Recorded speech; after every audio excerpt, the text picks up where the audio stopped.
Good afternoon, everybody. Thank you so much for coming out to our college application crash course.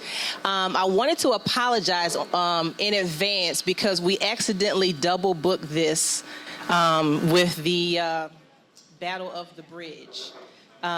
We looked at the calendar, it was empty, so I guess the forms were kind of crossing in the mail. So I know a lot of you dropped your students off at the Battle of the Bridge and came over here, and some students are here and want to be there. So next year we will make sure that we'll probably put this on a Wednesday or something like that, even though the seniors said, I'm not going to be here next year, right? Right? But again, I'm thankful that you guys are here to get this information ahead of time. So this is our first annual college planning night at the beginning of school, because it's my philosophy that if we can get a head start to help you guys get an idea of what you're expected to do for the college application process, it will make your senior year so less stressful. So my name is Nicole Mitchell. I'm the college and career counselor here at Norristown Area High School. This is my second official day as the college counselor here at the high school. I've been a counselor here since 2004, and I also worked in the Allentown School District before I came here, and I also do some consulting outside of school. So I do a lot of these presentations, so I kind of put my favorite 6 presentations and kind of mix them together and tailor them for you guys. So at the table, you guys received a lot of stuff, right? So you got a handout that has the counselors' names and phone numbers and all of that there. So you can look alphabetically, you can see who you have. So for my students that I had pretty much, I think, LMNOP. So your counselor is Mrs. Snaith, and she is new, but she's not new. She is coming from Paul Fly with tons of experience. She was here actually in the district before I came, and she has caught on very quickly, and she's kind of teaching me some things about the schedule now. So you guys will have Mrs. Snaith, and she's already here. On the back, there are a schedule of upcoming events, and so if you didn't receive it, it is this green piece of paper. So we have a college fair that is coming up on Friday, September the 20th, and it is open to everyone. So we'll be all students in grade 11 and 12 and select juniors. And usually the select juniors are students that are in some type of honors classes, or they have a lot of advanced classes, and so it may be about maybe 20 or 30 sophomores that may go to the college fair. And so we typically have, actually it's a college and career fair, so we typically have over 100 colleges and local businesses that come to this fair. So most of them are in Pennsylvania, but there's some in New Jersey. There's somebody coming up, I think, from like South Carolina, Georgia. So they're coming from a number of different places. So you can definitely come to that, and it will be in our gymnasium. So you can just go through the student parking lot. On the 25th, there's a Gear Up Senior Kickoff meeting. That is pending. That might not be on the 25th because there's a Gear Up Day in October. And if that gets planned or get approved, right, Danielle? Gear Up Day might be in October? Yes, so the event on the 25th may get canceled because it was supposed to be the same thing. But again, I'll send you an email and let you know about that. Financial Aid Night, Wednesday, October 22nd. There will be 2 sessions. One will be in Spanish.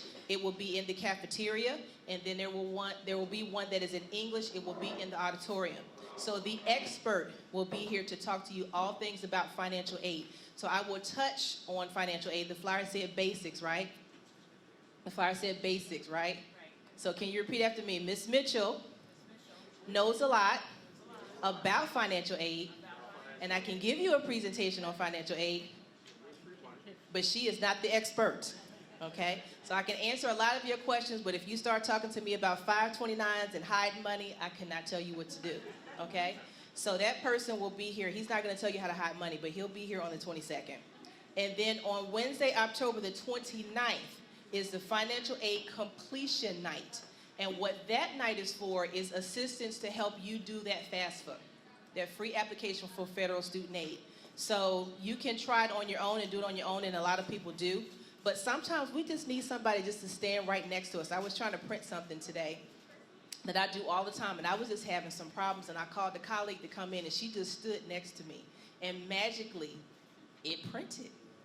So sometimes we just need that. So they're gonna have some people from Montco to come here and help you guys to do your financial aid application. We will talk a little bit about that tonight.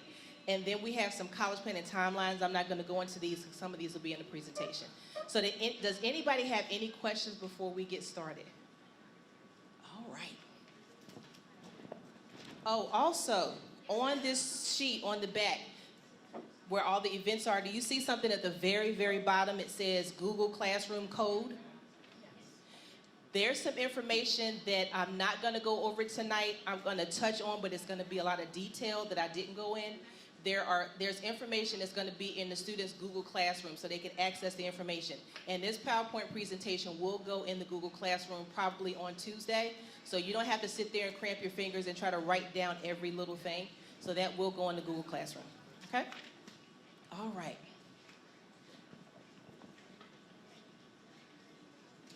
So we're glad that you guys are here together, separately, or parents or just students. We want to make sure with this college application process, it's going to go the best for you if you guys work together. So I know at this age, y'all don't want to talk to your parents, and frankly, we don't want to talk to y'all either, right? How I actually got into college planning, I have a stepdaughter, and her senior year, I was really excited about taking her through the college planning process because I know all this stuff, right? So I'm ready. I have my notebook, all my stuff planned out, and we fought the whole year, okay? Because I had my plan of how I was going to do everything, and she had her plan as to how she was going to do everything. So I'm not going to say we fought bad. It's just that she didn't do stuff the way I thought she should do it, exactly how she should do it. But it didn't mean that what I had to say was right or wrong, right? So we went through her process, and everything was fine until we actually did her deposit. And so when your counselors are working with you guys on your college application process, we take you through the whole process. But then once you do your deposit, we really are kind of hands off unless you ask us some questions, right? And there are a lot of things that take place over the summer that you have to, paperwork that you have to fill out, other deposits that you need to make, orientation, and a whole bunch of other things that I had no clue about. And so I was really starting to feel very insecure in this whole process. And so that's what made me kind of want to just help students and parents kind of go through this process. So we're going to go through all of the steps tonight and talk a little bit about what happens at the end of the year. So just remember, when we get to the screen that says verification, that to me is the most important screen that we have tonight, okay? Also, we're going to take a break probably about 7:25. There are restrooms around that corner, so feel free to do what you need to do, but we will take that break at 7:25. Okay. So this is what we're going to learn tonight. We're going to learn establishing timelines for applications and financial aid, building a strong college list, becoming a standout candidate with college admissions officers, increasing your chances of receiving scholarships and other financial aid, and financial aid basics, okay? So if you guys could describe your college planning experience thus far, what are some words that you would use to describe it? Just say them out loud.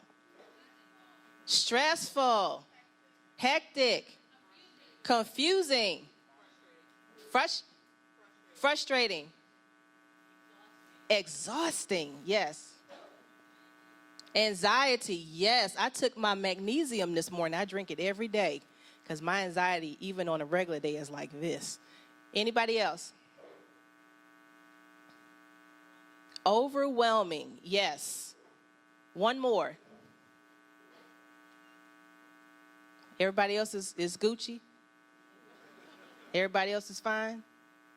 But it's all of those things, right?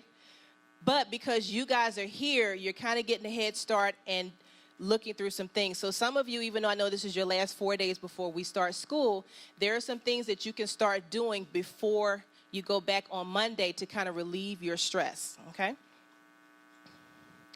So, Naviance, how many of you guys have heard of Naviance? Ooh. Students, don't y'all use Naviance? Yes, we use Naviance a little bit, poquito. Okay. So, Naviance is the platform that we use to put all of the students' information in. So they may use a common application, which we'll talk about in a second. They may use a regular application at a school. They may use something called the coalition. But we use Naviance so that the students can actually list the colleges that they're thinking about going to. And back in the day, we used to do things called paper applications. Who remembers paper applications? All the old people, we remember paper applications, right? And so with the paper applications, we rarely do those anymore. Everything is submitted online and electronically. So we can submit that stuff for you guys. So also, parents, you also have access to Naviance. So if you don't have the code, what you can do is you can send me an email. And I can send you, I know y'all gonna blow up my email this weekend, right? You can send me an email and I will send you the link to reset your Naviance account. So what it is that you're actually using your student's account. You can see in their account, you can click stuff, but you can't do anything and you can't change anything, right? But you can see pretty much every screen that they have. So there are scholarship searches in there. There's a section where they can do resumes. There's a section where they can do searches on careers. There's a whole bunch of things that they can do in there. So I'm going to give you a couple of screens. So this is what it looks like. It's changed since last year. So this is the screen when you guys go in to sign in for Naviance, okay? So when you go into Naviance, I don't know which Maria this is. I went into somebody's file and screenshot this. But when you go in, you'll see that there's a home button, colleges, careers, about me, and my planner. So this is the home page and the first page that you go to when you see Naviance, okay? Now, there are going to be a lot of colleges that are coming here to see you guys this fall. So juniors, I know that this probably wasn't your situation last year. So juniors and seniors will be able to see colleges. So far, I think we have about maybe 50 colleges that are scheduled to come see you guys so far. So this is the bottom of the lead screen. So if you want to see what colleges are coming, it's up there right now. It's a whole long list of colleges. It'll tell you the day and the period that they're coming. So the colleges are scheduled to come periods 2, 3, 4, and 8. I try not to schedule things first period because it's just too crazy. And since you guys have 18 lunches this year, right, I didn't want to schedule anything during the lunches. So it's 2, 3, 4, and 8. There will be no limit on how many colleges you can see.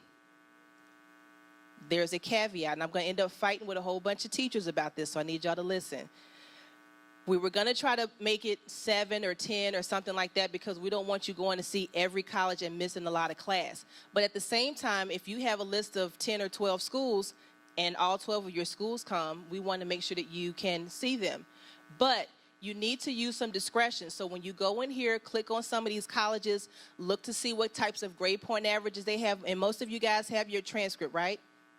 And if you don't have it, I know Ms. Hall is going to make you guys a copy. So we gave you your transcript so you can see where you are right now. So if you look up these colleges and it tells you this is the grade point average or this is the SAT score that they're looking for, that's not set in stone. The number that's on there is the middle 50% of students, right? So let's say this is 100, right? This right here is the middle 50%. So those are the numbers that you're looking at. So some of the students may have a grade point average that's higher than what you see on there, and some may have something that's smaller. But don't be ridiculous. Don't apply to Harvard and you have a 1.8. It's not going to happen, okay? But if you want to apply to Arcadia and they're looking for a 3.6 and you have a 3.4 or a 3.3 in high SAT scores, that may work for you. But you want to make sure that you're being very realistic when you're looking at those colleges. And the other thing is if you're going to visit these colleges, you're going to be missing what for that period? Class, right? And you have to make up that work. So we need to make sure that if you're going to miss class that you make up work. And if you have any problems getting down to the office, just let me know, shoot me an email. But you need to make sure that you make up the work as well, okay? So you can go to as many as you want, but I will be sitting in every session. And if I see that there are people who are coming like every time and they're just kind of sitting in there doodling, then I'm gonna call parents and we're gonna have to kind of maneuver some things, but we don't want to punish everyone else that's doing what they're supposed to do, because I know everybody in here is gonna do what they need to do, right? All right. Also, you can find scholarships in Naviance. So there's a tab in there called, so you're gonna hit the college screen button, go all the way down, and you're gonna look for scholarships and money, okay? Then when you hit scholarships and money, you have 4 different options. You can look at scholarship match, scholarship applications, and national college search. National college search is going to be the best one, and scholarship match. So you're going to type in descriptors like what you want to major in, if you want to go to a school that's out of state, if you want to go to a school that's small, if you want to go to a private school, a public school, if you want to go to an all-girls school. You're going to type in those descriptors, and it's going to put together a list for you, okay? And so they will find scholarships, and also there's also a general tab in there where you can find colleges the same way, but they will find scholarships that match you. This is not on any of your slides. There's an app called Scholly. Who's heard of Scholly? SCHOLLY. The app is $3.99 a month. Yes, it's $3.99, but I'm at the door every morning, and I see that you have $5 of Wawa every morning when you guys come in every day, okay? So it's $3.99 a month, and what it will do is it saves a lot of time for you. You put in those same descriptors on this app, and one of the things that students get stressed out about when they're looking for scholarships is that they're looking for these scholarships, and it goes to a dead page, right? Or you read through the whole thing and you see it's not for you. So when you go on Scholly, and they owe me money because I talk about Scholly every day.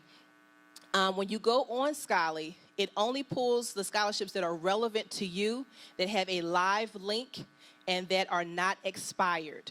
Okay, so just check it out. You can download it for free, and it's $3.99. But this one would kind of do the same thing. Scholly, SCHOLLY. You'll see some kind of little dog with like a little graduation hat. Okay. But you can also go on here to the scholarship list. The scholarship list is a list that I will be maintaining. So we usually will send emails to the students or put something in the announcements to let them know that scholarships are coming. We will still do that. But I'm also going to be running this list. So this is an example of what it looks like. So far there may be 10 on there. There are a whole bunch of them in there, but I have to go in there and see if the links are still live. But this is what that page looks like. So you can actually go in and click on the scholarship. It has the deadline on it and the award. Okay, so you can start looking for the scholarship list in Naviance, okay? All right, so now we're gonna go and talk about the college application process. So with the college application process here at Norristown, and pretty much every school, you're gonna start out with your counselor. Okay, so your counselor will pretty much take you to the beginning and the end of the entire process. So you will, they will act as the primary contact regarding your applications. The second or third week of school after scheduling is done, they will start meeting with seniors in small groups and go over some of the things that I'm going over tonight. Okay, then after you have your small groups, your counselors will talk to you to kind of see what it is that you want to do. So when I had my students, I gave them an option. Do you need to see me every week? Do you need to see me every other day? Do you need to see me once a month? Or do you want to come and see me on your own? So I would give the student that option. And then I will go ahead and schedule them and make their next appointment at that time. So it's all going to be based on what you want, because some of you guys are very independent, or you have maybe older siblings and you kind of know what you're doing. Some of you know what you're doing, but you just want us to hold your hand, right? Just like I wanted that lady to hold my hand earlier today. Because some of you guys get really stressed out about filling out applications because you're perfectionists, you want to do it right. So I'm sitting next to a student. What should I do next? What did the directions say? It says to write my name. Do you know what your name is? Yes. Okay, type your name. Make sure you put it in all caps. All right, what do I do next? What does it say? What is my address? Do you know what your address is? Yes, well, type in your address. Because they just get really stressed out, okay? So if that's you, don't worry about it. Just let us know. So your counselor's going to help you with that. Your counselors also upload your transcripts on Naviance. So remember, you're going to be maintaining a college list on Naviance, right? We can see your list, but we can't see or tell when you want to send a college a transcript because you may have it on your list and you may change your mind. So you need to make sure you communicate with us and let us know that. Counselors will help you with registering for the SAT or the ACT. Okay, and we'll talk about that a little bit later, the difference between the two tests and your options for that. But they will help you get registered, and you have your Chromebooks. You'll get your Chromebooks on September the 9th, and you can bring your Chromebook and sit down in the office and register. Is there anyone here who needs to register for the ACT, the next ACT, or the next SAT? So if you need to do that, and it's probably on another slide, we have some waivers here. If you're going to register for the next ACT, we still have some of the waivers from last year. They expire on August the 31st. So we'll give you a couple of those, and then we also have the new waivers for next year. If you need to register for the SAT, a lot of you have already taken your first one. So if you took your first one, it's already saved in College Board, and you should be able to go ahead and register for your second one. You don't need another waiver. So if you already did one test, it's saved in there. If for some reason, if you go in and register again and there's a problem, you can just email me or one of the other counselors and say it's not working, and then we'll give you the fee waiver code. But we don't want to give it to you now and you have it in there and you waste it because they only give us a certain amount every year, okay? And then also the counselors would just assist you with random issues, okay? So my role is I organize recruiter visits, organize campus tours, conduct the college fair. After the group meetings, some students may see me for different reasons. Some students may see me because their counselor is busy at the moment because there's a whole bunch of things that are going on in the office. There may be a student that may feel more comfortable speaking with me either because I know them already or whatever the case may be. Or there may be an issue that they're working on that is not in the counselor's scope and they're meeting with me about that. Okay, and then there are certain groups of students that I'm running reports on for certain things, and I may have special group meetings with those students. I also upload transcripts to Naviance, assist with registering, the same things that the counselors are doing basically. Assist the students with their financial aid applications, and for some reason, I literally just finished helping a student with their financial aid application on Monday for today, yet Wednesday for Montco. Like it was a whole process of things that was still trying to be fixed. So that's one of the reasons that we'll talk about later about making sure you get things done early. Okay? And then you guys, these are some of the responsibilities that you have, okay? And again, this PowerPoint, if you came in a little bit later, will be emailed to you guys, so you don't have to write down every little line unless you want to. I suggest that you create an email address for your applications, and this is very important. Do not use the school email address, especially for your financial aid application, because once you get through a certain part of the summer, then your school account probably closes, and that means you won't get any mail from the financial aid people. So it was suggested that you use your own personal email address and create something new that the student and the parent uses. And why do you think I'm saying that? She said, because they ain't going to tell you when they get something. Quote. She said, period, right? What else? They're probably not paying for it themselves. All right, students, don't let these parents beat you up now. Come on. Anybody else? You want to make sure that you allow your parents to spy just a little bit. All right, so we don't want your parents to take over your whole process. Sometimes they do. So parents just kind of let the students have their process. But you do need to have access to their email because you don't get a lot of mail anymore. And there are a number of students that miss out on scholarships, that miss out on important dates and deadlines because that mail just backs up. So you want to make sure you have the same email address. Students, you want to contact your teachers for letters of recommendation and allow them 2 to 3 weeks, not 2 to 3 hours. Okay, that happens a lot. You want to give them time because they're busy. And if you want them to write a quality letter, you have to give them time. Now, if you've given them 2 or 3 weeks and you go back to get your letter or you inquire and you haven't received it, don't fight with them, right? Don't say, I gave you notice. Where's my letter? You're not going to get it, right? just let us know. We have little tricks that we'll get your letter for you, okay? And it's not that they don't want to give it to you. It's just that people are really busy. But you need to give them 2 to 3 weeks, okay? Your teachers will load the letters into Naviance. In most cases, the teachers will not give you a copy of the letter. Sometimes they do, and they have the right not to. It doesn't mean that they wrote anything bad. They just don't want to give out letters, okay? But they will be in Naviance. You want to keep your counselors updated on all the schools that you're applying to. You want to keep your Naviance list updated. You want to take at least 2 SATs or ACTs. So where are my juniors in here? Juniors, raise your hand. It's a couple of y'all in here. He's like, am I not the only one? You guys want to take the SAT in March, May, or June. Or you can take it in March and May, or you can take it in March and August. But you want to take 2 SATs before you come back to school. Okay? Because that way you can kind of have them all done and your applications can be done. Or you can take the ACT or the SAT. It really doesn't matter. Okay? Any questions on this so far? Yes, ma'am. When they sign up, most of the time the test is offered here. But if it's not, it'll say it when they sign up. But it's usually somewhere in the area. It's at PW, it's at Upper Marion, Methacton. So it's usually somewhere local. Okay? All right, so the application process. You guys want to apply to 6 to 10 schools, 12 max. Because once you go past 12, you're starting to become very indecisive, right? I've had students that do 20, 25. Try to do 6 to 10, 6 to 12, okay? So you guys who are seniors, where are my seniors? All right.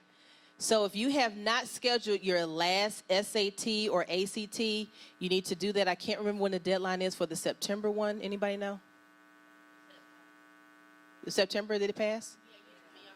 If you have a fee waiver, though, if you missed the date but it's within the late deadline, you can still use the fee waiver for the SAT for the late deadline. You just can't do it for standby.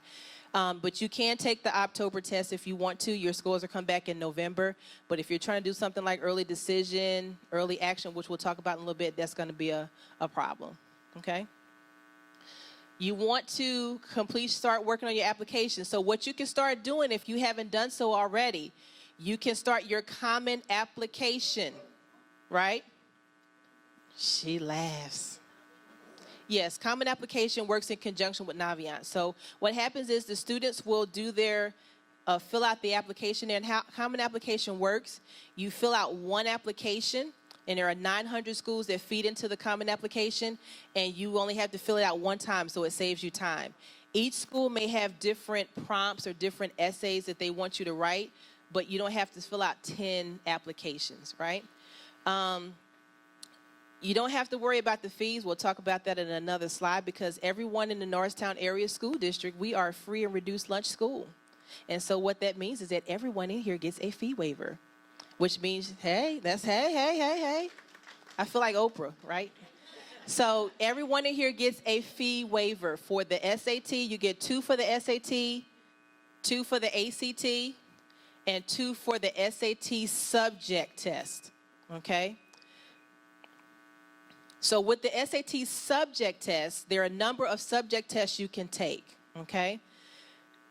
So let me explain this. With the 2, you get 2 waivers for 2 administrations of the SAT subject test. So you may take a SAT subject test if you want to go to a top-tier private school like a Bucknell, like a Princeton, a University of Penn, a Duke.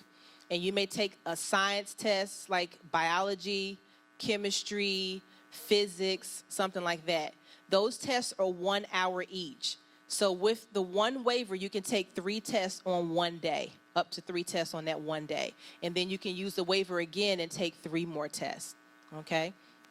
So with the waivers, they're free tests.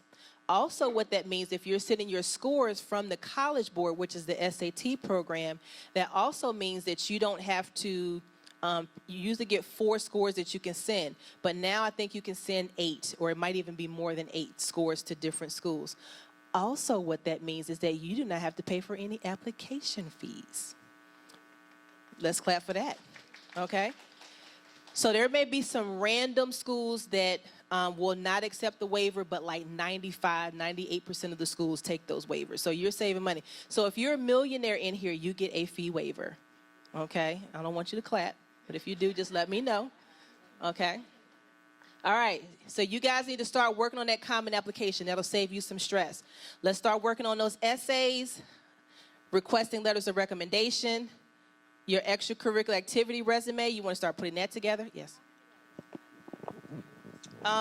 You should ask 3 teachers. A lot of the schools don't ask for, most of the public schools don't ask for any letters of recommendation. Some of them do. Anytime something says optional, that means do it. Okay? Because there's a lot of competition out here. So if you see that you don't have to do a recommendation or an essay, do it anyway, because when you do the essay, they learn more about you and it helps you stand out. Your teachers will do that letter of recommendation. They know things about you. It will help you stand out, okay? Does it matter what kind of teacher does the recommendation? Does it look better if you have 4 classes versus academic? That's a good question. She said, does it matter which teachers? You might want to get like a coach or a counselor that does one. Obviously, if you're going to major in science or something like that, you want to ask your science teacher, someone who knows you very well, to write a letter for you. Okay, so especially if you're going to one of the more competitive schools, if they can speak on what your knowledge is or how you do things in class, you want to ask them. There's a resume brag sheet that you can write some descriptors on about yourself to kind of remind them some things about you, just in case it may be a teacher that you had 2 years ago.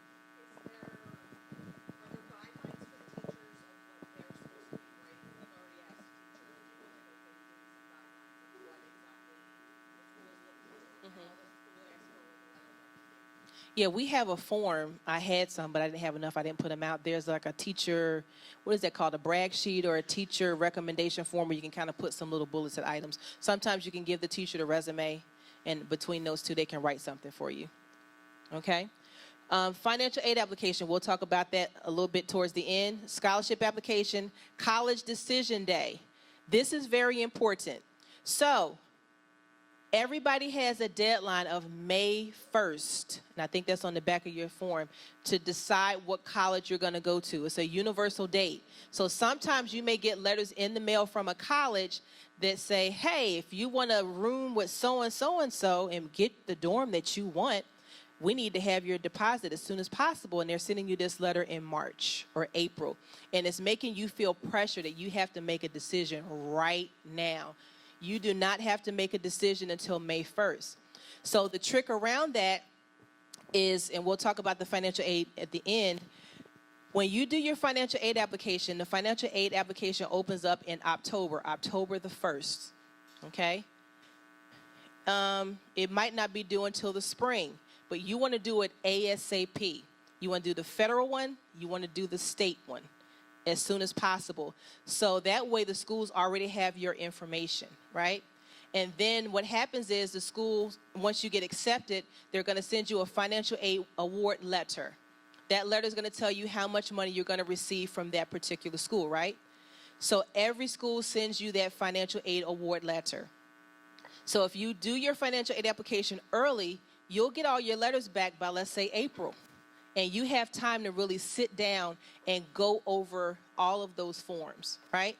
Because sometimes what students do is they get excited that their first choice accepted them.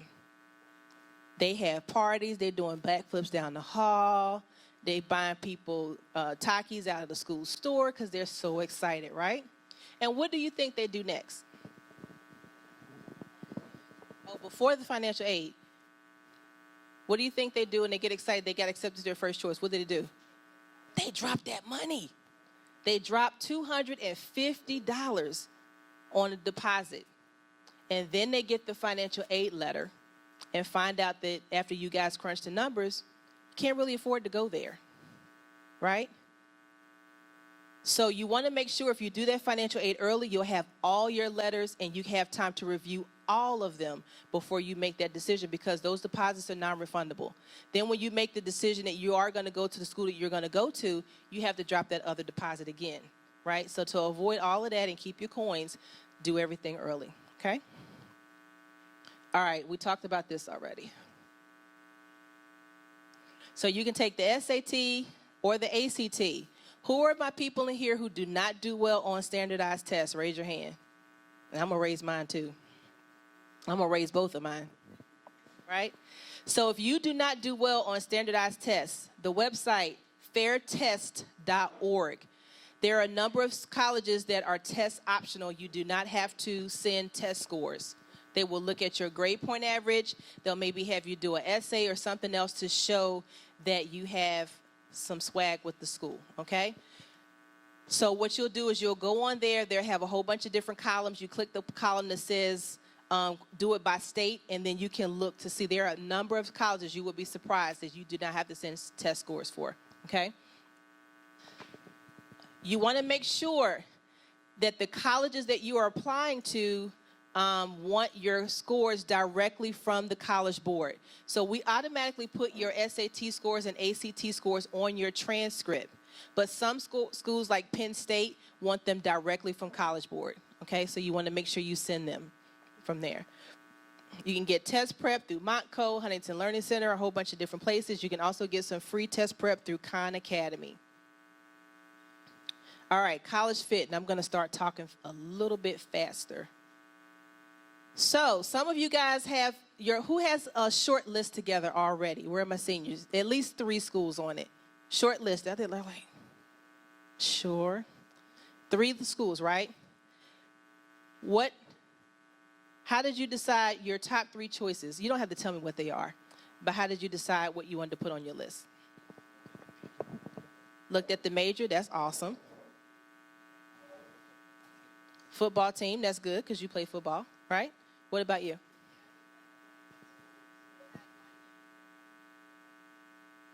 Right. So those are the things that you want to do. You want to look at that. So these are the reasons that a college should not be on your list, because you are name brand shopping. A lot of people want people to be impressed to the schools that they're applying to. But the people who you're trying to impress, when it's time to pay the bill, are they going to be there? Absolutely not, right? The parties are lit. You've already been to them already. You want to go there. All your friends are there. My favorite, your bae is there. And then y'all break up and you stuck seeing him every day with his new girlfriend who's not as cute as you, right? All right. The school does not have your major. Your grades and SAT scores are nowhere close to what they're looking for. That's that person that's applying to the school that wants a 3.8 and they have a 1.5, right? Reasons a college should be on your list. Your grades and GPA are in the range of the class that they had last year. So when you guys, again, are looking online at those score ranges, those are usually scores from last year's class or the year before that. They could change a little bit, but that'll give you an idea of what they're looking for. They have your major. You've either been to visit, done a virtual tour, or had a number of touches with reps. You've been to college fairs and all these different things. Sometimes students will pay a deposit to a school and never visit the school, go to orientation, and it's like, I can't come here. That happens sometimes. So if you can visit, do a virtual tour. Some schools do what's called a fly-in, okay? And you see everything else here. Campus fit, it felt right when you went on campus. Trust me, when you go on campus and it's not for you, you will know immediately. Sometimes you know how you meet somebody and they didn't do anything to you and it's just something about them you just don't like, right? School's the same way. All right, so these are some mean scores for the class of 2018 for the SATs. All right, so this is like the average for the SAT and for the ACT. So a pretty good score on the ACT is about a 21, is a decent score. A really good score is like a 25, 26. 32 is great. 36 is the highest on the ACT. The highest score that you can get on the SAT is a 1600. So if you're going to the Ivies, they're looking for like those high 6s and 700s, okay? Yeah, on each section, depending. And again, this is on your handout. All right, when you're creating your college list, remember we talked about 6 to 10 or 6 to 12, right? So you want to do 1 to 2 reach schools, your top choices, but they're less likely to be accepted. So you're close, right? But shoot your shot. You never know what's going to happen because you may go to your interview, you may write a hot essay, you may do something that they may have a gut feeling and just accept you. You're not quite sure. You don't know. 2 to 4 target schools. So those are schools that match your needs, your wishes, and you would be happy to attend. So when you look at that chart, you hit everything on the chart. But again, you don't know what their process is for why they're selecting people, okay? And then you want to do 1 to 3 safety schools. You have a little chance of rejection. So if they're looking for a 2.8, you have a 3.6. It's pretty, and you have really good SAT scores, there's a good chance that you're going to get in there, okay? You want to put a mix of private, public, and a community college on your list, okay? A lot of people don't put a private school on a list because of what reason? Because of the cost. Some of them cost, if you want to stay on campus, $70,000, $50,000. That's just what it says on the paper, right? But if you fill out these scholarship applications early and you work it like a part-time job, you really want to get your own money first, right? And you want to have your money, and when you get your financial aid letter, that will give you some more power when you're trying to select the school you want to go to. But you're going to have to work. And I'm going to tell you something. Most of the students here do not fill out scholarship applications. And I'm going to tell you that most students at most schools do not fill out scholarship applications. Why do you think? They don't think they're going to get it. Time consuming, waste of time, or they're tired. Oh, tired. And I know you're tired, but your parents are tired of paying that money too, right? So you want to try to fill out as many scholarship applications as you can. Also, this is another secret. Some of you want to look for schools that have 100% need met. So what that means is that if you have your Duke, your Cornells, your Princetons, all those schools, they're 100% need met schools. So if your family income is $65,000 or below for a family of 4, and you get accepted into that school, they will pay for your tuition, room, and board if you get accepted into that school. Some of those schools also, if your family income is $120,000 and below for a family of 4, it will cover your tuition and you pay the room and board. So you want to look at those. So don't take a school off your list because it looks too expensive, okay?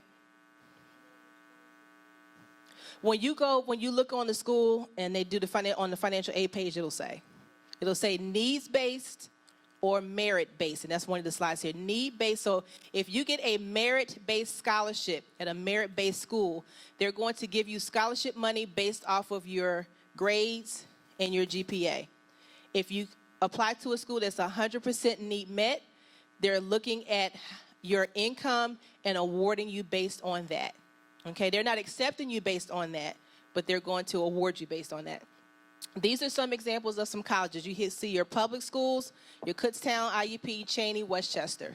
Your state-affiliated schools, Temple, Penn State, University of Pittsburgh.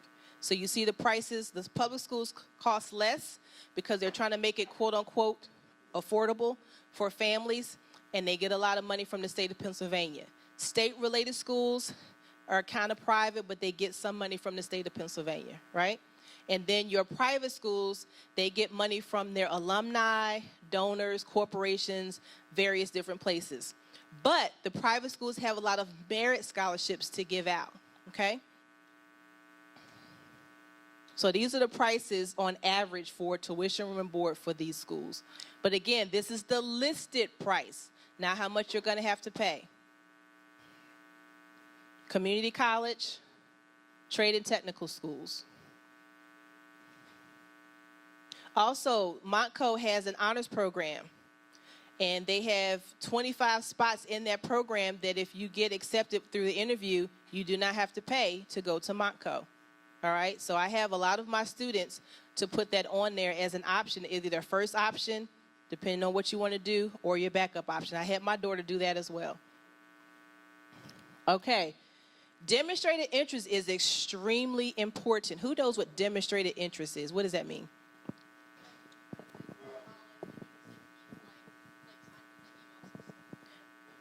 Right, so she said you go to the college, you're visiting them at the tables, you're showing them that you're interested. So some of you here, if you like somebody at school, what do you do to show that you're interested? Oh, now y'all are quiet. Remember, I'm with y'all every day. What do we do? Follow people around. Oh, that's kind of stalkish, right? What do we do? Follow them on social media, like their pictures. What else do we do? Show off? We do what? Talk to them, buy them some Takis at the school store, get that little Fenty lip gloss going, right? What else? Oh, Dad wants to know what Takis are. Oh, Dad, you're missing out, right? So you want to show the colleges that you're interested in them, right? So one of the big things that you guys can do is attend an instant decision day, right? So we have them here at our school, and what that means is that the college comes to our school and they do interviews on the spot that day. So we usually have between 8 to 10 colleges that come here and do those instant decision days. So they will usually give us a criteria of what they're looking for, and some students may come down and try to sign up. We'll look to see if you're at least in the ballpark, and we'll schedule you for those. You get accepted on the spot because you normally, if you're applying to a public school, you might not find out that you're accepted until February or March, right? You'll find out in October, November, December. That's going to ease a lot of stress for you. And a lot of times they will already give you money at the instant decision day, okay? So you want to do those.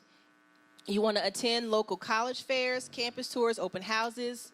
You want to make sure when you meet those reps, like Julia said, you want to make sure that you keep in contact with them and build a relationship. Those admissions officers that come to the school are usually the ones that will be reviewing your application. And so what happens is, it's not like that person picks you. They have a committee meeting. And so they have guidelines that they go by each year. And so if that person has gotten to know you, what are they going to do for you in the meeting if they like you? They're going to fight for you, right? So you want to make sure that they get to know you. When you go to college fairs, you want to take copies of your transcripts, okay? Take honors and AP classes. Set up an interview at the college. Most of the time, the interviews are optional, but they can only help you. So it helps you stand out from all of these papers that they're reading about you. They get to see you and how fabulous you are, right? And that you can complete a sentence. You have goals, you have dreams, right? So they can see that. Your letters of recommendations from your teachers, your essays. You can also apply early action or early decision. What is early action? Anybody know? I know you do.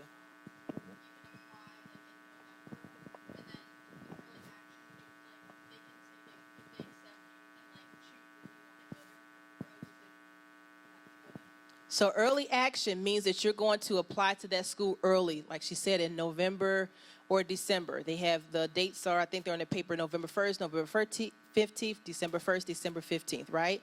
And so with that, you can apply early. You're going to be applying with a more competitive group of people, and you get accepted early. So you know that you're accepted, but there's no binding commitment or anything like that, right? If you do early decision, what that means is when you go through that process of applying early, if you are accepted, they are expecting you to go to that particular school, right?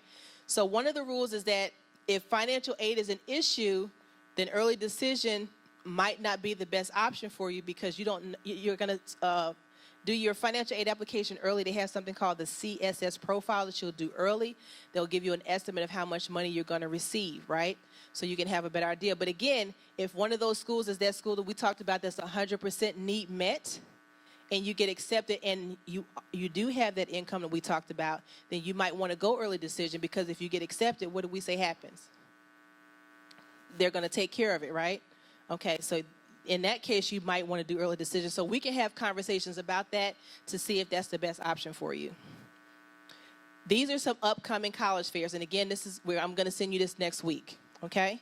So the Philadelphia Convention Center, the National College Fair, is every year. It's on a Sunday. That's a great one. Performing and Visual Arts Fair, Malcolm Bernard HBCU College Fair, downtown at the School District of Philadelphia. That one, some of the schools do instant decision on the spot. So you want to dress to impress and bring copies of your transcript. The Meet the Mac College Fair, and they also come here to the high school as well. Okay. NCAA. I didn't fix that slide. Is there anyone here who is going to play Division I or Division II sports? I know you are. So with that, you want to make sure that you have a minimum of a 2.3 grade point average and a 900 SAT score, okay? Not on our transcript, though. You have to upload your transcript to the clearinghouse, and they redo the scores based off of their scale. They're going to strip out all of the electives and look at major courses. So it may still be a 2.3. It might not. So you want to make sure you do what you need to do. Yeah, maybe lower or higher. So you want to make sure that you let me or your counselor know. You want to do the application. The application is $80, but since you get a fee waiver, how much does it cost? Free $99, right? Okay. You did? Oh, I'm sorry. Okay. Okay, I'm sorry. I'm going to tell a freshman that. You want to ensure that all your classes are approved through the clearinghouse, so just talk to your counselor about that. You want to contact your counselor to load a fee waiver in there and also your transcript. And then when the school year ends, you want to make sure that you let us know so we can upload your final transcript. Also, you have to send them your SAT scores directly from College Board. Okay, you have to do that, but those are free as well. Okay, but you know all this stuff, right? Okay. Real quick, types of applications. We talked about the common application, right, at the beginning. There's also an HBCU common black application. So any students that are applying to HBCUs or historically black colleges and universities like Spelman, Morehouse, North Carolina A&T, Lincoln, you go on this application, you pay $35, and you can apply for as many schools as you want to. All right? And then there's also a new one called the Coalition. There are about 113 schools that use the Coalition application. Not too many students here use it, but that's another option for you too. I didn't fix this slide either. You may have heard of the PASHE website where all the state schools have an application. That is closed, okay? You used to be able to, the 14 state schools, you would do one application. You would have to pay the different fees, but you only had to do one application. Oh, I did good. Anybody have any questions before we take a break? I thought I had 5 more slides to go. All right, so we're going to take a 10-minute break. All right, good evening, everyone. My name is Danielle Hall, and I work for the Gear Up program here at Norristown High School.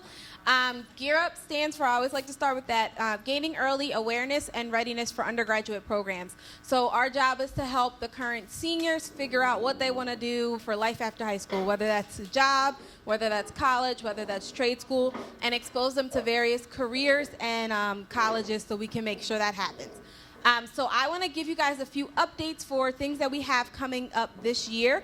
Most seniors should have received a form that looks like this when you first came in, and this is our universal permission slip for this year. So we have a good amount of colleges that we're going to from October to December of this year. 3 of them are overnight trips. So students will stay in a dorm room overnight. They will shadow college students. They will attend classes with them throughout the day and get that full immersion of college living. Those 3 schools, we're going to Indiana University of Pennsylvania. That's October 25th to the 26th. We're going to Mansfield and Kutztown. For some reason, they scheduled that on the same day. So you'd have to pick one or the other for that one. And that is November 15th and 16th. We will have transportation to and from all of our colleges, and parents are encouraged to come. So if you want to stay overnight, we have hotel rooms for Kutztown University for parents and chaperones, and then for The other 2 schools, you will be staying in a dorm room, but it's going to be your own room by itself, but you'll be in a traditional dorm room. So that would be nice to have parents there. They can go to classes. We'll have separate workshops for financial aid and admissions for parents as well. So if you are interested in going, please let us know, because we would love to have as many parents as possible attend the trips. Day trips, parents are welcome as well. Our trips we have on October 2nd, we're going to Thaddeus Stevens. That's a technical college, so it's a 2-year school.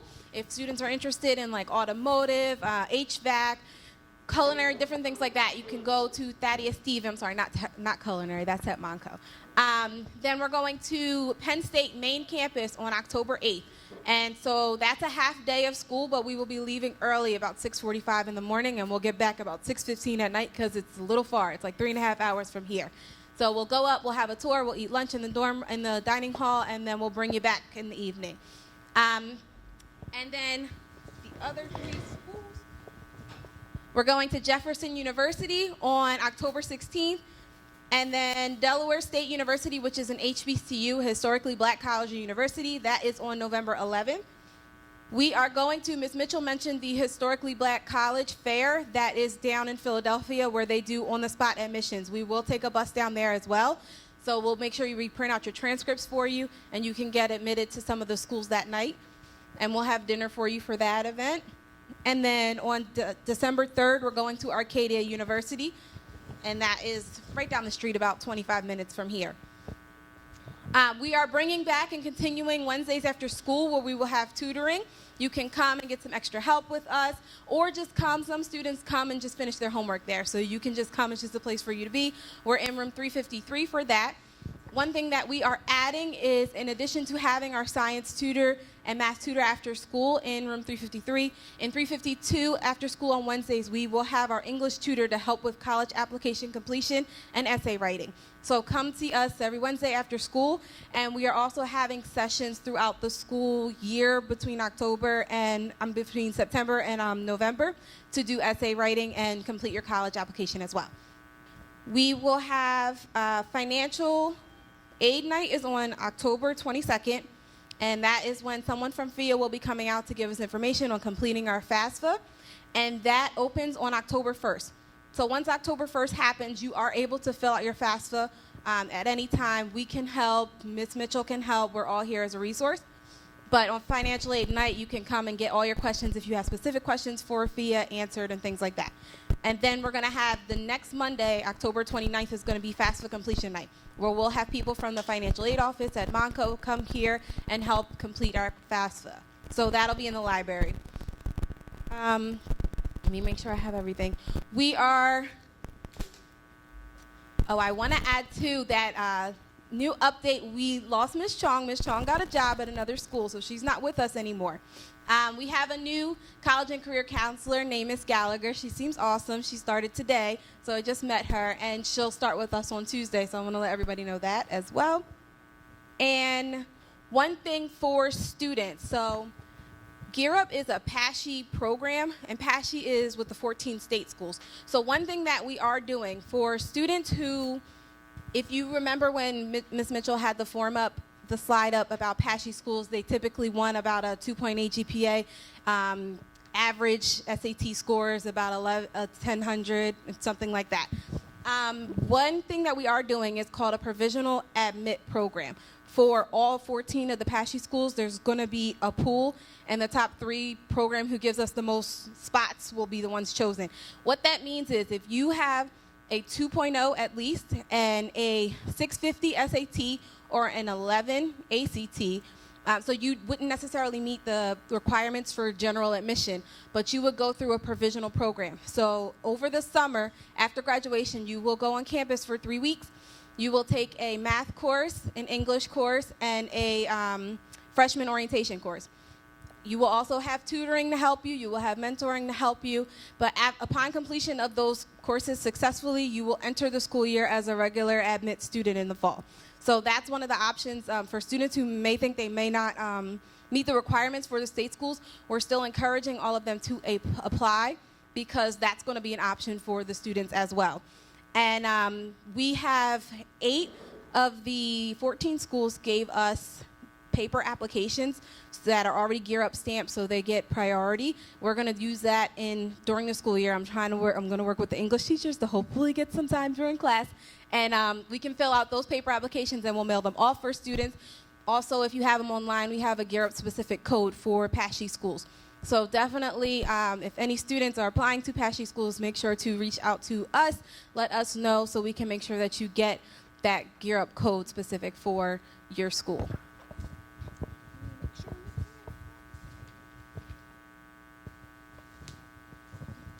All right, that's pretty much everything. The last thing I will say is if you are not already on our Remind Me, please fill that out so you can join with us. Our Remind is 8-10-10, and in the subject box, you would put the @ Gear Up 3CL. And that's the @ Gear Up 3CL. I send a lot of reminders out there. If I get scholarship information, I'll send reminders about that or links as well. They're also on Naviance too, but I know everybody always has their phone with them. So I try to send out all of those scholarship reminders through the Remind app. You can also follow us at NASD Gear Up on our Instagram page and Facebook, because I also post things from events and scholarship information on there too. Does anyone have any questions for me? I'm sorry, I'm Danielle Hall. Awesome. Well, I will return it back to Ms. Mitchell. Thank you so much for your time, and I love seeing a full crowd out here tonight. So.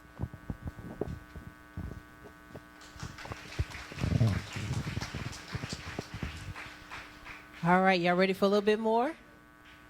Are y'all okay? Take a deep breath. What's our stress level? One is I'm feeling the best that I've ever felt in my entire life. And 10 is I am losing my mind. Where are we? 7? Where else? 4? Okay. 6? Okay, we're going to try to get it down to like a 3. All right? So I forgot to tell you guys, we're also on Instagram and Facebook. Our handle is NAHS. I forgot to write it on the literature. NAHS College and Career. So who follows me on there? I know some of you guys do. I post like every day, every other day. So I'm going to be reposting things from other people's pages, but also as we're doing things in the office, I will be posting those things, and I also posting stories so you guys will kind of be up to date as to what's going on. Also, my seniors, can you raise your hands one more time? On your transcripts, the grade point average that's on your transcript is the average that will be sent out to the colleges. So the juniors, just keep in mind that your junior year is like the most important year.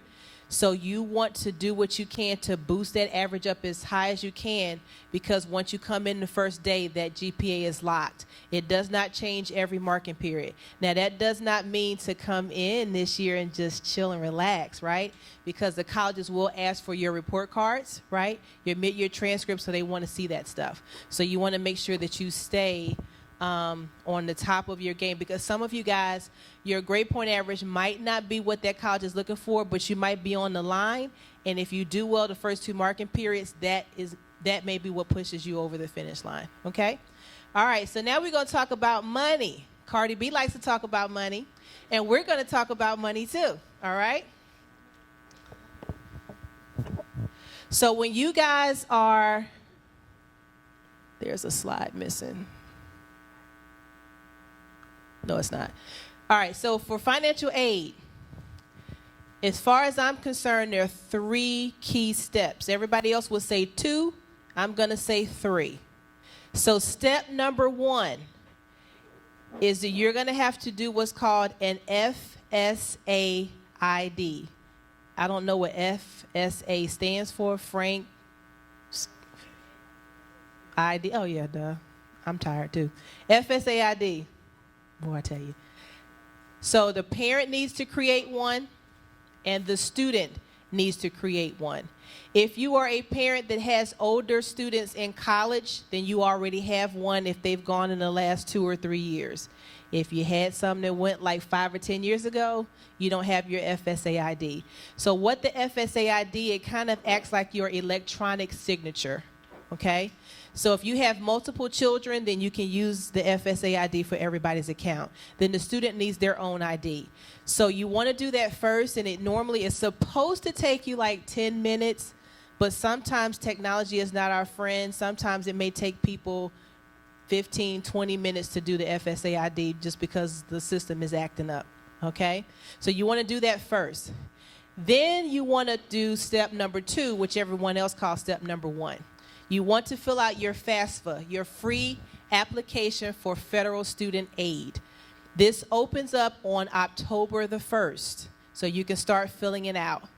And I forgot to put this screenshot, but when you fill out the application, you want to look for the tab for the 2020-2021 school year, because that is next year. You want to fill out that tab. Do not fill out the 1920 because it's this year, and you're going to have to, you realize you're filling out the wrong one, you're going to have to do it all over again. It won't transfer it over, okay? So you're going to go to this site. Once you have your FSA ID, you're going to click to this screen. You're either going to click I am the student or I am the parent. Then you're going to create your FSA ID if you haven't done so already, and that's what the screen looks like. Something else I forgot to put on the slides, and this is super duper important. There is a button on the application called the IRS Data Retrieval Tool. It's not on here. If you click that button, then you can transfer your tax return from the IRS page to the FAFSA. That way you don't have to get stressed out trying to figure out what numbers go on which box. I mean, they give you directions, but if you hit that button, it will pull it all in and you won't have to do that, right? So 1 is going to save you time, 2 is going to save you stress, but the third and most important reason why you want to use that is for something called verification. So I'm going to skip that slide and talk about the verification now. Verification, you're going to do your FAFSA, you're going to do your state grant application. Let me back up. You're going to do your state application next. That's step number 3. So you're going to do it immediately after you do your FAFSA. So when you finish your FAFSA, it's going to say, congratulations, you're finished. You're not finished. You're going to scroll down the page just a little bit, and there are going to be 2 buttons. They may change it this year, but last year's button said, do you want to start one for a student, or do you want to continue on to your state grant application? You want to click continue to my state grant application. What that does is it populates that information over to your FIA, which is your state grant application. And then you're only going to spend another 5 or 10 minutes. It's going to ask you a lot of Pennsylvania questions. If you do not do it immediately after and you forget and you close out the FAFSA, you have to wait 2 or 3 days to do the FIA application. And so what's going to happen in 2 or 3 days? You're going to forget, right? They're going to send you emails as reminders. You're going to think it's spam or junk mail. That's another reason why you want to share those email addresses. Also, you may have to type all that, some of that information in again, not all of it. Create like an account for the state, all right? So when you do your state application and your FIA, and it finishes the regular application, the FAFSA, the federal one, they're going to compute what's called your EFC number. EFC stands for your expected family contribution. That's the number that kind of controls how much money you receive for school. So if you're a person that says, I make too much money to get any financial aid, that's not necessarily true. You might not get any money from the federal government or from the state of Pennsylvania, but you may be eligible for federal loans. Now, nobody wants loans. I call that the bad word. Good words are scholarship and grant, right? Because you don't have to pay that money back. But a lot of people need loans now because the cost of college is astronomical, right? But if you get the federal loans, you have a lot of options when you're trying to pay those loans back, and the rates are a little bit lower, right? If you want to consolidate and do some things later, you can. If you go to Wells Fargo, TD Bank, and you get a private loan, the interest rates will be higher, and you don't have any consolidation options. All right, so those are the different. So at least if you don't get any money from the state in the form of grants, you can still be eligible for the federal loan. Okay, so the EFC number is going to be right here. So let's say if they say the number is 10,000, that really means $10,000 that they're expecting that you can afford to pay $10,000 towards your education. So most of the time when we see the EFC number, we laugh, because when I got my daughter's EFC number, I fell out on the floor because I was like, I can't afford to pay that, right? But again, it's about the scholarships and some other things that you get. Now, sometimes, a lot of times you can get an EFC number of 0. That's a real number. So if you see 0 on your form, it's not an error. That means based off of your income and whatever the calculation is, I want that 0 too, right?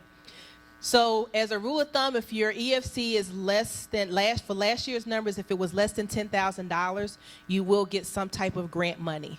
If it's 0, you get pretty much like the full amount that's due to you. Now, the next thing about that IRS data retrieval tool that we talked about was verification. So the government can randomly select students for verification to make sure that the information that you submitted is legit and is correct, right? But students who have a low EFC number, right, between a 0 and let's say 8,000, 10,000, they are randomly selected at a higher rate. And so that means you're going to get a verification letter. A verification letter, again, is not a bad thing. It just means that if the government is giving you money, right, they want to verify it's legit. If you use the IRS data retrieval tool to pull your information from your tax return, what do you think how do you think that's going to benefit you? Right. You're pulling it from a legit source. So it's going to decrease the chances that you get a verification letter. So the verification letters, they're different forms, but it's usually maybe about 10 pages. The font is really little. It looks very intimidating. It makes you feel like you did something wrong. You didn't do anything wrong. It's just some form letter. And usually what they're going to ask you for is one of these 3 things. So this is what you can do right now, actually, to go ahead and prepare for the verification letter that you're probably going to get, right? So they're going to ask you to give them a copy of a tax transcript. So you're going to go to the IRS website. I didn't screenshot that. A tax transcript. So you can either do it online and get it immediately or get it in the mail, and it takes 2 weeks. So you can go ahead and do that now if you've already done your taxes and you just have it on standby, right? A copy of your W-2s. Just have a copy of that scanned. Copy of your tax return and the bank statements as of the date that you did the FAFSA. Those are the 4 main things that they're going to ask you. So again, that's the other reason why you want to do your financial applications earlier, because if you do verification, then you can go ahead and get that done, right? So the student that I was helping to kind of get their stuff done from Monday is because they probably waited to get their stuff done, and it's all this back and forth, all right? So if you get the verification, again, you didn't do anything wrong, but the government wants to know things. Okay? Anybody have any questions on that? Okay. Now, step number 5. You want to pay that non-refundable deposit by May 1st. You should only pay 1. Do not deposit at 2 schools. Even though some of you are like, I don't have any money to throw away like that. There's some random people that play games and they'll deposit at 2 schools and try to do some things. You don't want to do that. Some schools will have you pay 1 deposit, but a lot of schools will have you pay 2. You'll pay a general deposit and you'll also pay a dorm deposit. They can range between $150 to $1,000 if you're applying to some of the Ivies, okay? Community colleges, you do not have to do a deposit unless you're probably going to Northampton and they have housing because they want you to do a deposit for your dorm, okay? Step number 6, over the summer, you want to check your email just to make sure that you don't have any kind of other verification letters or any random things that you need to do. They're going to suggest that you go to an open house, or not an open house, orientation over the summer. You definitely should do that, because if you go to orientation early, sometimes they'll let you do your classes, pick your roommate. You also want to make sure that you have your final transcript from the colleges submitted. So I'm going to get my cough drop because this is usually when I start losing my throat here. With the colleges, your counselor, I'm going to send out your final transcript sometime at the end of June. But if you still want to get a paper copy and mail it yourself and take it, just to make sure everything is okay, you want to do that. We talked about this, right?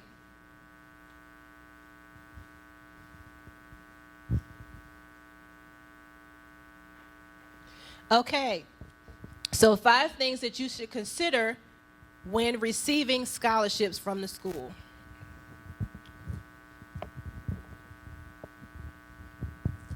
You want to ask the school if the scholarship is renewable. So when you get your financial aid letter, don't do all these backflips until you find out that it's renewable, meaning you're going to get it every year, okay?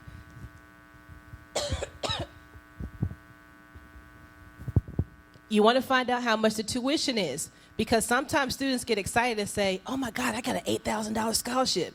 Well, the school was $50,000, okay? So that's nice, but $8,000 at a $50,000 school and $8,000 at a $25,000 school are 2 totally different issues, okay? But you still got some money, okay? Will it take away from any other money that I receive? So one of the questions that you want to ask the college is if my scholarship money will be stacked or displaced. What do you think that means? Add it up. Right. So most colleges, if you get money, they will let you keep it. Some schools, if you get additional money, they will take some of it back because they want to give it to other students because you have money. So you're kind of getting like penalized for doing work, but still do it. So I would ask up front to the college, is it being stacked or displaced? What kind of scholarship is it? Is it a merit scholarship? Is it renewable? How many of you guys have state colleges on your list? So, if you have any state colleges on your list and you have a 3.5 grade point average and you have like 1,000, 1,100 SAT scores, you want to ask your rep about the Board of Governors Scholarship. Now, from what I'm hearing, they don't call it the Board of Governors, but if you say Board of Governors, they know what it is. They have about 20 at each school that they can give out. It is a tuition scholarship. If you get it, then all you have to do is pay for your room and board. But again, when you get your financial aid letter, depending on how your finances are stacked up, you might not have to pay anything. But you want to ask for that Board of Governors scholarship because it covers all of your tuition. And then you want to look at these websites, myscholarly.com, fastweb.com, and raise.me. I have 1 10th grader. How many 10th graders do we have in here? 1? So everybody can actually do raise.me. Raise.me is a scholarship through, you want to tell us about it, Ramon? That put you on the spot.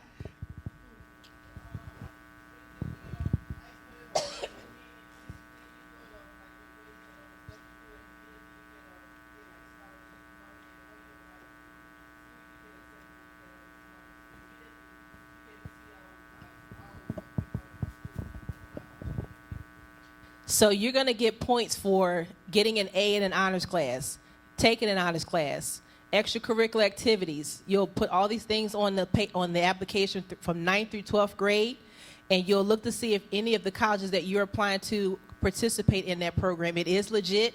I've seen it on students' award letters, but students can get a couple $1,000s from Raise.me. It's through the Bill and Melinda Gates Foundation and some other corporations together, okay? Any questions so far?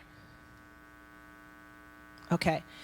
Random things that didn't go on any slide that I remembered about an hour before you came. You guys want to decide if you're going to commute or stay on campus. That's a very difficult decision. I know we watch these movies and everybody's on campus having parties and doing all this stuff and blah, blah, blah, and that's nice. But at the end of the day, you guys are going to college for what reason? Right, education. And so sometimes if it's a school that you really want to go to, the finances may say that you need to commute, and that's fine. Again, these people that you are trying to impress, when it's time to pay the bill, are they going to be there? They are not going, and they're probably going to go to your graduation party and eat up all your food and not bring you any gifts either, right? All right? So that's a decision that you have to make as a family. This is not on the slide either. One of the other reasons that we wanted to make sure that you guys were here together, students, every time we watch movies or you talk to your other friends or their parents, parents are expected to pay your tuition. That's how it was in the 80s, and that's how it was in the 90s, and maybe in the early 2000s. In a lot of cases, in most cases, that's not the case anymore, okay? Things are different now. College is astronomical. It's too high, okay? Parents used to be able to, they lived in the house for a long time, and they could take what's called equity out of their house and pay your tuition and do some very creative things. And so it's just not the same situation. So I don't want you looking at your parents crazy, like, where's all this money you're supposed to be saving? And then we had the recession about, was it 10 years ago? And that kind of drained your parents' accounts depending on how the money situation was set up. So what that means is that you guys, if you have these schools that you really want to go to, you're going to have to do that part-time job of filling out those scholarship applications and get that money, okay?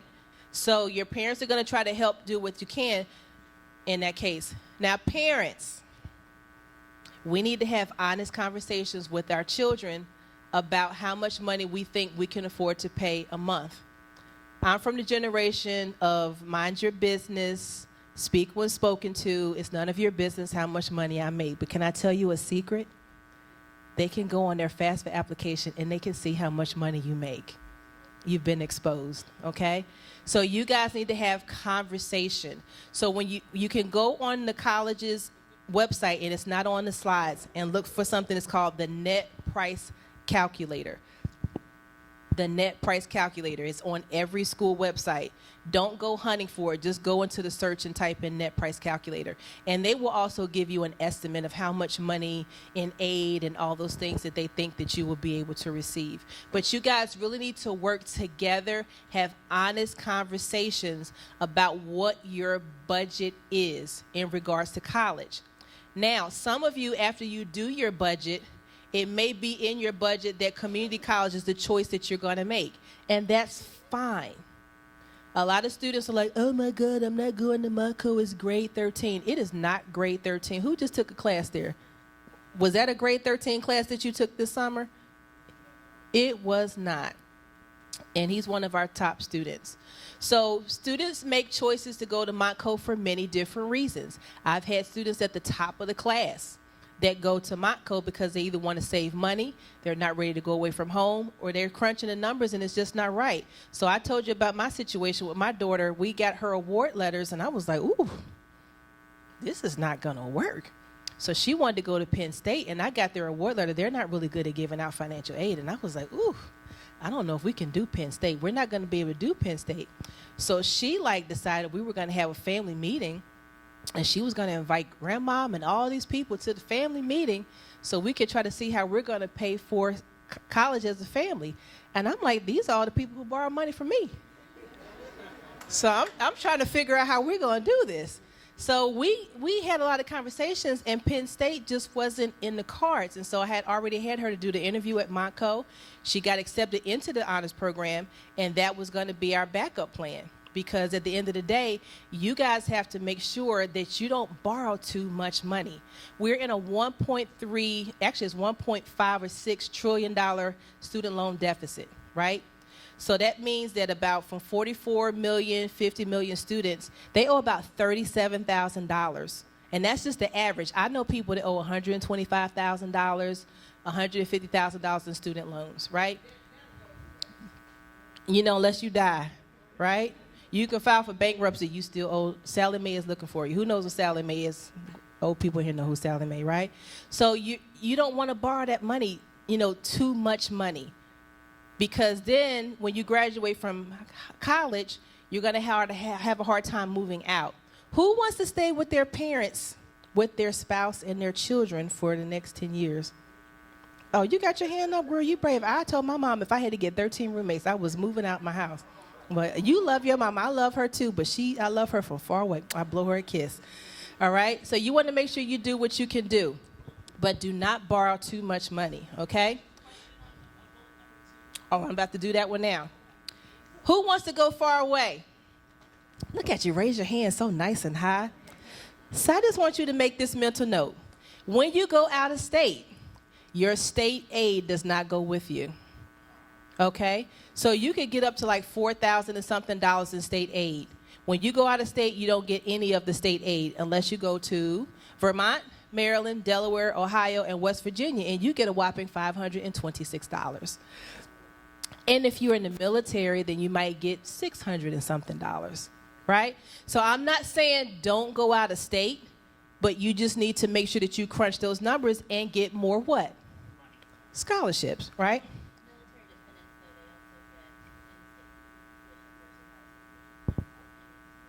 I don't know the answer to that one. Oh, that's true. Okay, say that again. If you were a military dependent, you get in-state tuition versus out-of-state tuition at any state. Okay. Yeah. That's my research later. I'm always on my P's and Q's because I knew you were going to be here. No, you know stuff. That's a compliment. Okay, but you still know stuff, though. And we talked about this. Do not eliminate any school because of the cost. If it's a great fit, leave it on your list because, again, you're applying to 6 to 12 schools anyway. So just leave it on your list. And then if you have to take it off, take it off. But you don't know what's going to happen. You don't know what kind of money you're going to get. So, again, the tip is to make sure that you do all your applications early, okay? And do all that stuff on time. So these are your key deadlines, and some of this is on your paper. FAFSA opens October 1st. You want to complete your state grant immediately. Early action and early decision applications are due November 1st, November 15th, December 1st, and December 15th.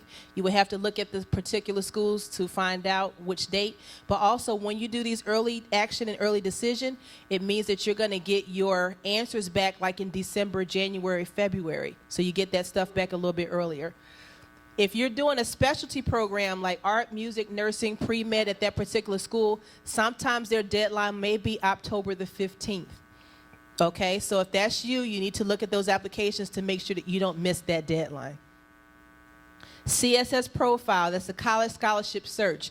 If you are applying to a private college, a lot of them will require that you do the CSS Profile because their applications are due earlier, and they want to give you like a snapshot of how much money you're going to receive. There is a fee for that. I can't remember how much it is, but you can also get a waiver for that too, okay? Unofficial deadline for all college applications in our guidance office is Thanksgiving. Really, just go ahead and get it done. Senior year, you got a lot going on, right? You're trying to get ready for prom. You're trying to get ready for senior banquet. All these different things. So you want to try to get those applications done early. Anybody applying to Penn State?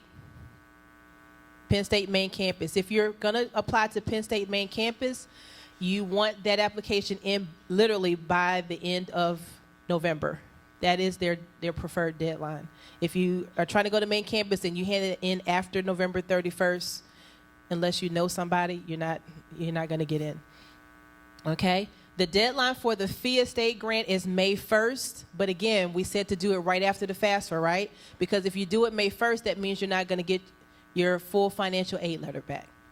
Okay? And that's on the paper there. All right. We're almost at the end. So these are our family commandments that we're going to make tonight since we're all together, right? So we are going to share the same email address for applications and check them regularly. Okay?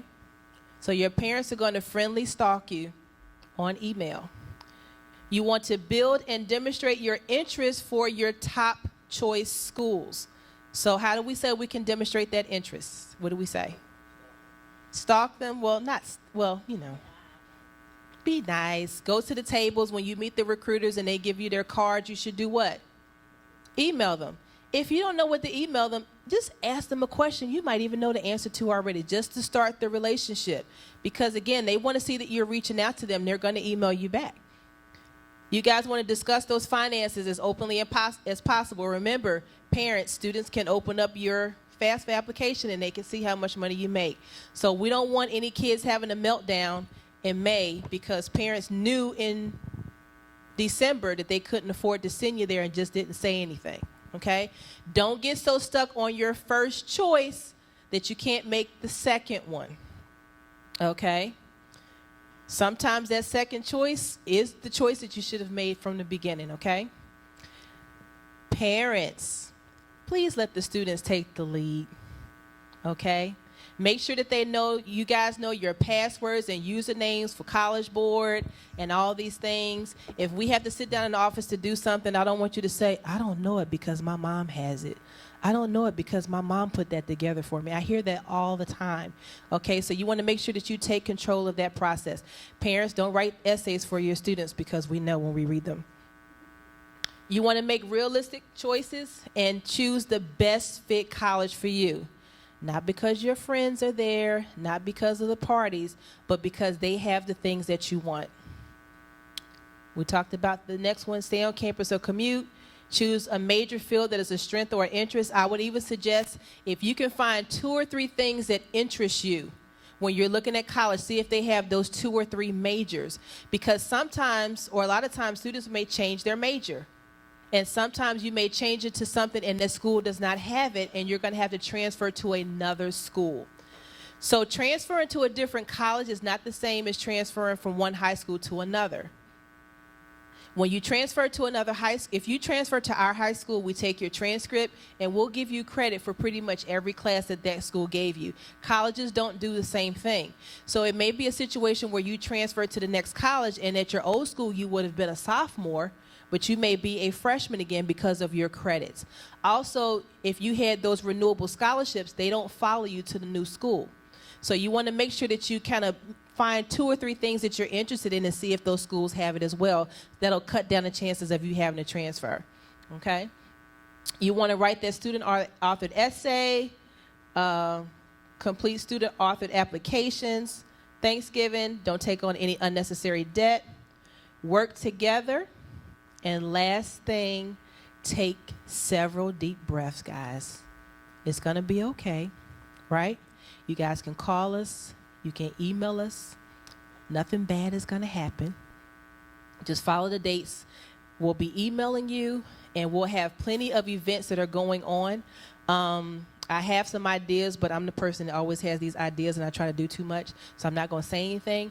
But there may be something in the next month or so that we may try to put together as a part 2 of this, whether it's during the school day or in the evening. But you're going to get plenty of support. But you got to make sure that you guys reach out and don't wait till the last minute to do stuff, okay? Any questions? Yes, ma'am.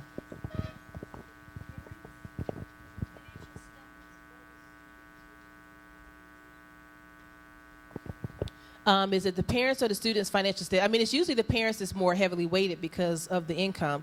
And that's a good question too, because a lot of students are filling out the applications for both of you.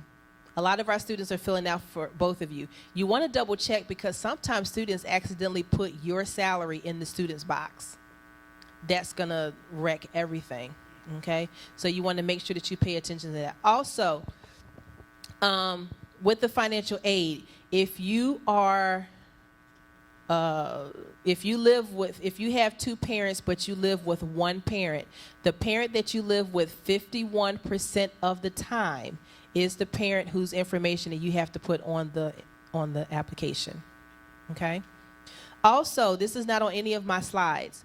For any of my DACA or undocumented students, you need to make sure that you reach out to me because a lot of times it looks like if you do your FAFSA, you won't be able to complete your FAFSA and get federal aid, which means you're going to be paying like the full rate of tuition. But again, if you're applying to one of those 100% need colleges, it doesn't matter if you're documented or a DACA student. Also, there are some state schools that we can look at and they have some other options for you. So I don't want you to think that your only option is Monco. Monco is fine and Monco is great, but it's not great if that isn't your first choice, right? So we can sit down and have these conversations with you. We want to make sure that that you see all the different options that you have, okay?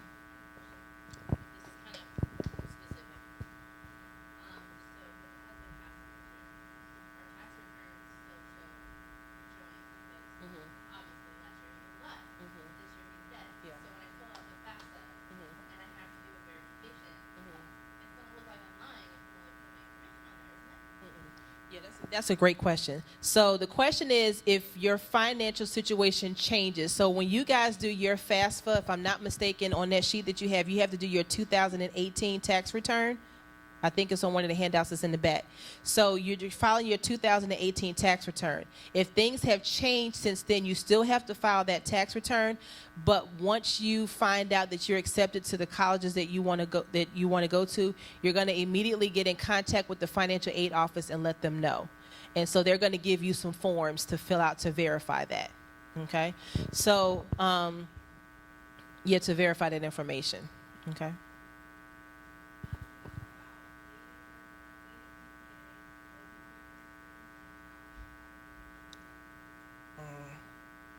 I'm not good at that.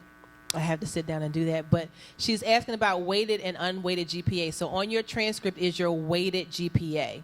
So the colleges, sometimes if they want your unweighted GPA, they have their own calculations that they will recalculate your stuff anyway. We do have a grid that I can sit down with you and we can figure out what your unweighted GPA is, though. I can't explain to you what it is right now. I'm going to mess it up.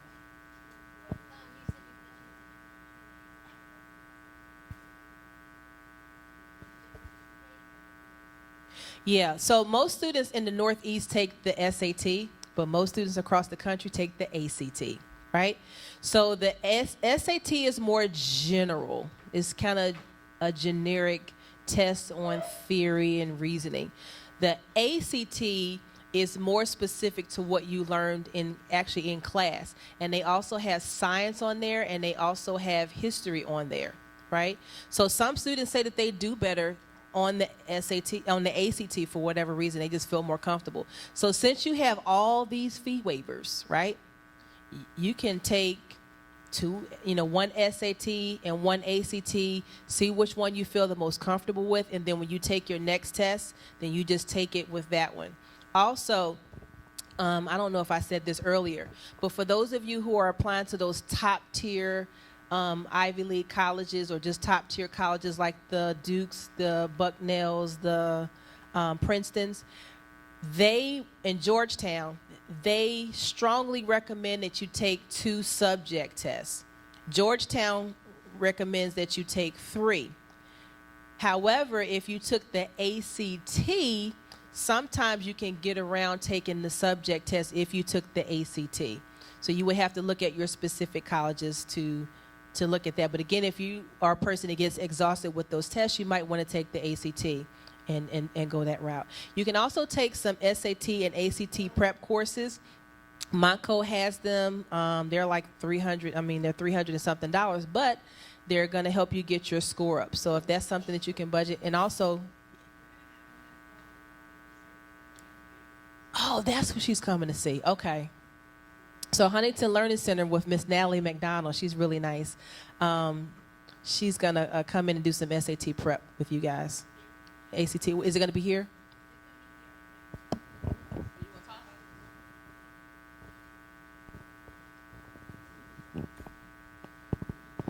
We're still ironing out all the details as far as the schedule of when it's going to happen. It's going to be September because the SAT is the first weekend in October. It's going to be 3 consecutive weeks, once a week. But we just have to figure out what time of the day we're going to have it. It's free. All of Gear Up programs are free for students. You just have to let us know that you're interested. I'm also going to get a list from Mr. Schmalbach of who already RSVP'd or registered for the SAT so I can reach out to you guys personally as well. Yes. You do have to be a senior. I'm sorry. Stop saying that. You know you want to get out of here. He says he's not a senior. Are there any other questions? Yes, ma'am.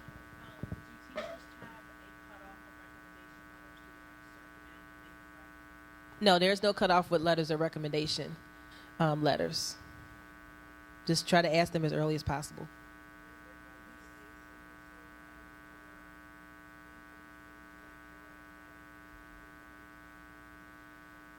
Not right now. No, because I think the next gear up is what, the current 7th and 8th grade. Yeah, it's just how it fell out with the grants and everything. But don't worry, you'll be all right. I'm sure something will pop up. Yes, ma'am. Yeah, I'm sorry. The website for raise.me is raise.me. So literally when you go on there, they have a frequently asked question sheet on there to explain to you specifically what to do. And actually, Mom, if you want to, you can even set up a account so you can just see what it does, like for yourself. Okay. All right, well, I'm not going to hold y'all hostage because I'm trying to go too. I've been here since 7 o'clock. So just remember, if you don't remember anything else, just try to do stuff as early as you can to get that stuff off your plate. So again, I think, oh, you got one more question? Oh, it's on that paper. It's on the bottom on the front side. My email address is on the bottom. I'm Nicole Mitchell. So again, thank you guys so much for coming to our first annual college application crash course. You guys drive home safely, and thank you again.